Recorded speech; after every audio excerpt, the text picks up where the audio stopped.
ক্ষমতার অপব্যবহার করে 4 মোবাইল কোম্পানির 152 কোটি টাকা সুদ মওকুফের অভিযোগে মূসকের কমিশনার ওয়াহিদা রহমান চৌধুরীর বিরুদ্ধে মামলা করেছে দুর্নীতি দমন কমিশন দুদক। বিকেলে দুদক কার্যালয়ে একথা জানান সচিব খোরশেদা ইয়াসমিন। মূল্য সংযোজন কর মূসকের বৃহৎ করদাতা ইউনিটের কমিশনার ওয়াহিদা রহমান চৌধুরী বর্তমানে অবসর প্রস্তুতি ছুটিতে আছেন।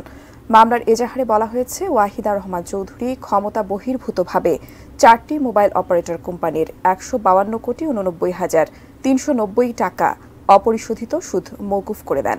এ ঘটনায় দুদকের সহকারী পরিচালক বাদী হয়ে মামলা করেছেন।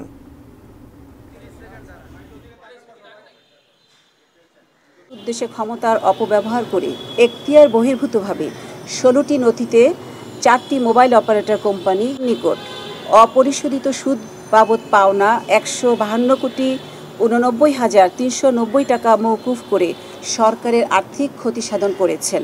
তিনি ক্ষমতার অপব্যবহার এবং অপরাধজনক বিশ্বাসভঙ্গের মাধ্যমে এই বিপুল পরিমাণ অর্থ আত্মসাৎ করে তার বিরুদ্ধে দুদক সজেকা ঢাকা 1-এর মামলা নম্বর 9 আজ 11 জুন 2024 তারিখে রুজু করা হয়।